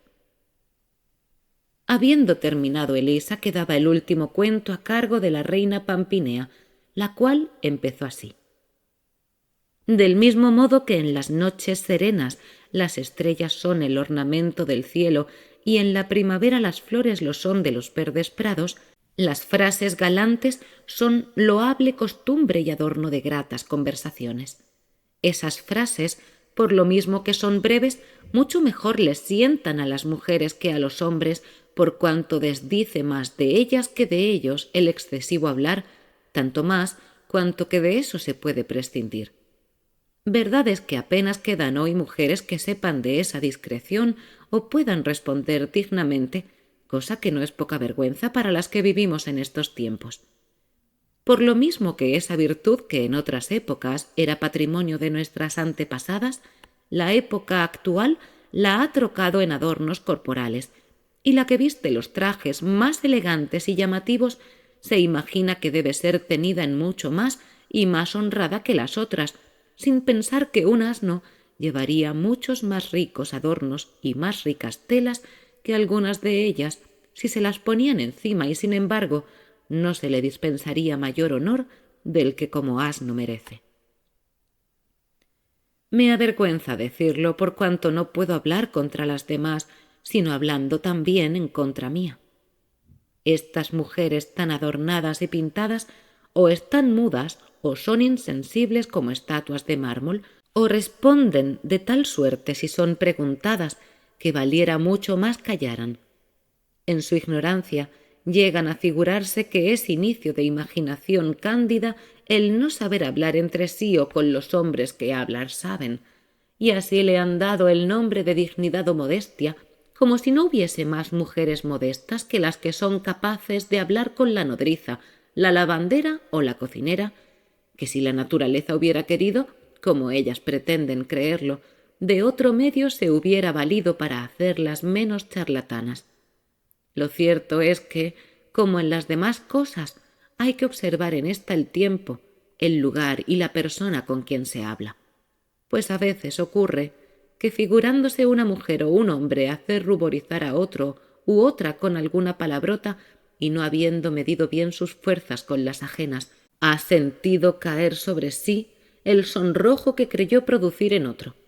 Por ello, a fin de que sepáis guardaros, y a más de eso, no se pueda aplicar aquel proverbio que tan generalizado está y según el cual las mujeres llevan siempre en todo la peor parte, quiero que este cuento, el último de esta jornada que me toca referir, os sirva de enseñanza, para que ya por nobleza de alma sois diferentes de las demás mujeres, demostréis serlo también por la excelencia de vuestras costumbres. Pocos años atrás hubo en Bolonia un médico muy esclarecido y célebre en casi todo el mundo, y que tal vez vive aún.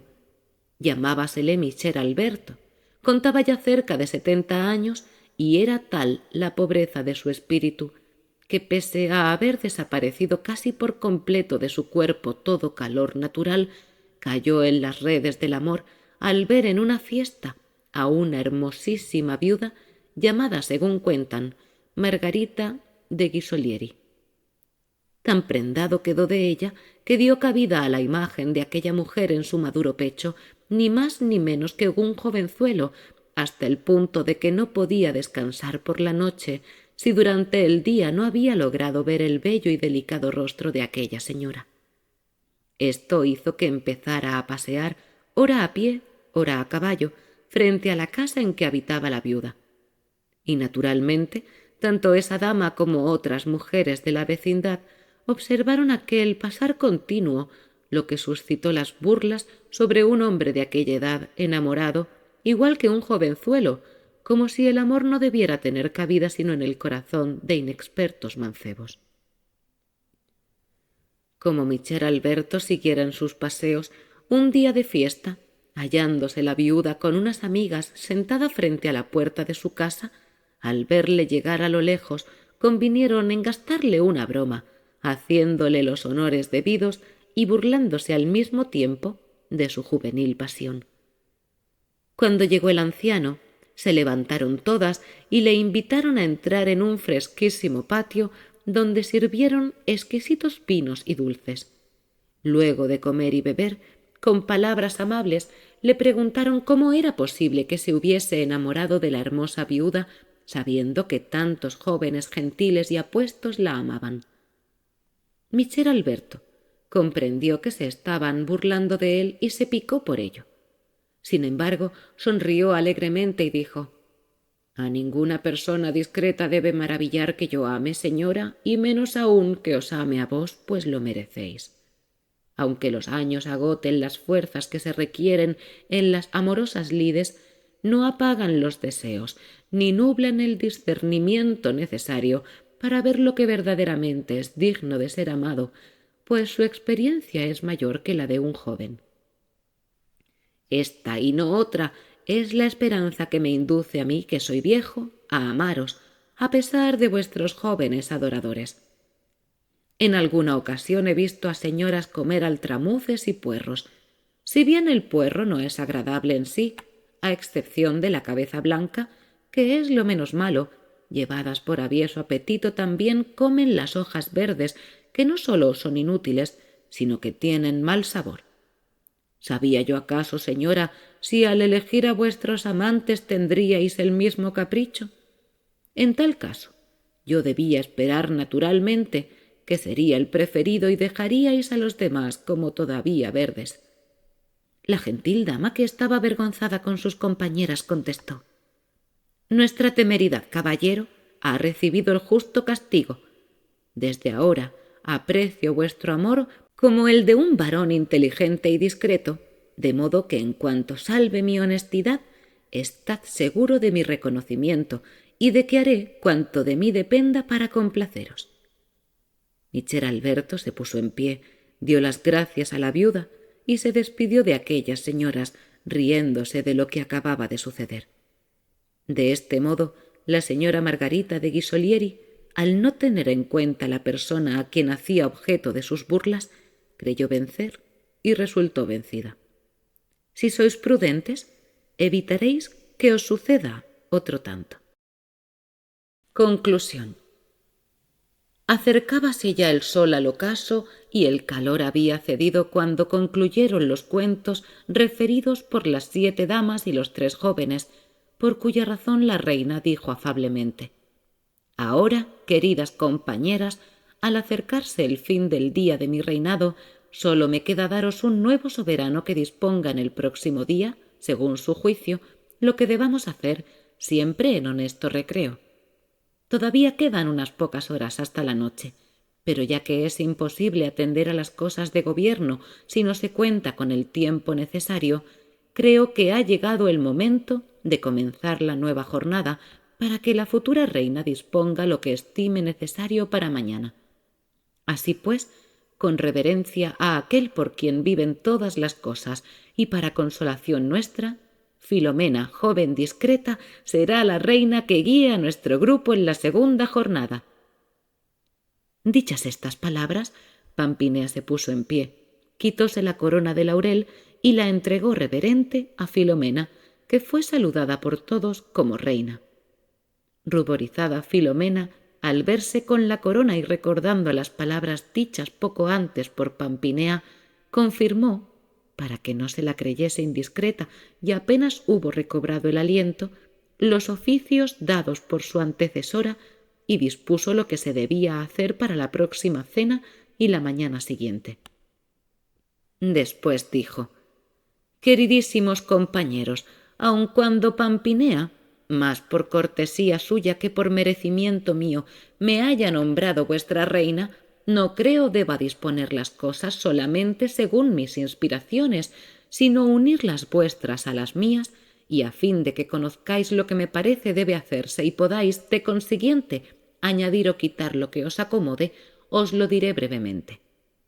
Fijándome hoy en la conducta de Pampinea, me ha parecido digna de elogio y agradable. Por eso opino que no deben cambiarse sus disposiciones mientras no lleguen a hacerse enojosas por demasiado continuadas u otra causa cualquiera. De este modo, siguiendo como hemos comenzado, nos levantaremos de aquí e iremos a pasear un rato. Cuando el sol esté por desaparecer, cenaremos al aire libre. Después cantaremos alguna canción y luego iremos a dormir. Por la mañana, levantándonos a la hora del fresco, iremos a distraernos a algún sitio y, tal como hoy hemos hecho a la hora de vida, volveremos a comer, bailaremos y, después de echar la siesta, seguiremos como hoy aquí a contar cuentos, en lo cual me parece haber, a la vez, una gran parte de placer y utilidad. Es verdad que lo que Pampinea no ha podido hacer por haberse hecho tarde su elección, lo pondré yo en práctica, limitando dentro de ciertas normas lo que debamos contar, de manera que todos tengan tiempo suficiente para hallar alguna historia nueva que se relacione con el tema propuesto. Ese tema, si os parece bien, será el siguiente.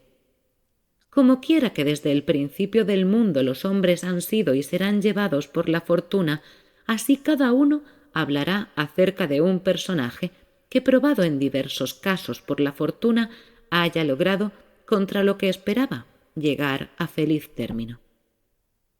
Todos ponderaron estas razones y se ofrecieron a cumplir lo dispuesto por la reina. Únicamente Dioneo, una vez restablecido el silencio, dijo: «Señora, al igual que los demás, digo yo que son muy agradables y dignas de elogio vuestras disposiciones. Sin embargo, por especial favor, os pido una gracia que deseo me sea confirmada mientras dure nuestra compañía, y es que no me vea obligado a tener que contar mis cuentos sujetándolos al tema de la jornada, sino al que me acomode.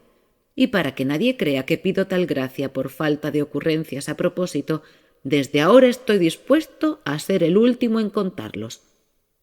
La reina, que sabía que Dioneo era hombre festivo y divertido, comprendió enseguida que el joven pedía aquella excepción sólo para alegrar a los demás con alguna ocurrente historieta, en el caso de que al final de la jornada se aburrieran, y le otorgó gustosa la gracia pedida. Acto seguido, se levantaron y se encaminaron lentamente a un arroyuelo de agua clara que desde una colina descendía a un valle sombreado por corpudos árboles. Allí, andando por el agua, descalzos y con los brazos desnudos, se divirtieron alegremente durante un rato hasta que, llegada la hora de la cena, volvieron al palacio y comieron con apetito.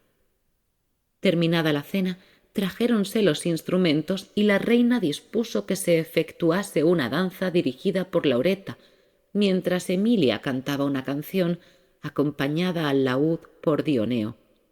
En consecuencia, apresuróse Laureta a organizar y dirigir una danza, mientras Emilia cantaba amorosamente la siguiente balada. Io son si vaga della mia bellezza, che altro amor giammai non emberò né credo aver vaghezza. Io vecchio, in che la ognora, ch'io mi specchio, che il ben che fa contento l'onteletta, né accident nuova o pensier vecchia, mi può privar di sì cara diletta. Qual altro dunque, quace volle oggetto, potrei veder giammai, che mi mettesse in cuor nuova vaghezza? Non fughe questo ben qual di sia, di rimirarla in mia consolazione, anzi si fa incontro al piacer mio, tanto soave a sentir che sermone dir nol paria, né prender intenzione d'alcun mortal giammai, che non ardesse di cotal vaghezza. Ed io, che ciascun'ora più m'accento, quanto più firatenza gli occhi in esso, tutta mi donna a lui tutta mi sienda, girtando gia di ch'io ch'el me ha promessa, y maggior gioia spero più da pressa, si fatta che giammai simil non si senti qui di vaghezza. Estoy tan orgullosa de mi belleza que jamás de amor alguno creo podré sentir deseo. Si al espejo miro, encuentro en ella el bien que satisface al alma mía. Ni accidente nuevo o pensamiento viejo pueden privarme de tan claro deleite. ¿Qué otro objeto más gustoso podría haber que encendiese en mí nuevo deseo? No huye este bien de mí como los otros, cuando en mirarlo busco mi consuelo, sino que sale al paso de mi gusto tan dulce a los sentidos que no hay palabras que explicarlo puedan jamás si no fuese un mortal que ardiera con tal deseo. Y yo, mientras más me abrazo a cada momento, cuanto más fijos tengo en los suyos mis ojos, me doy toda a él, me rindo, gozando ya en la tierra las promesas con que espero mayor alegría que jamás sienta ya parecida dicha ni deseo. Terminada esta balada, cuyo estribillo fue coreado por todos alegremente, habiendo pasado ya una buena parte de la noche, tuvo a bien la reina poner término a la primera jornada. Ordenó que se encendieran las antorchas y que cada uno se retirara a descansar en su habitación, y así lo hicieron. Suscríbete al canal La Rosa de Alejandría, comenta y comparte este vídeo.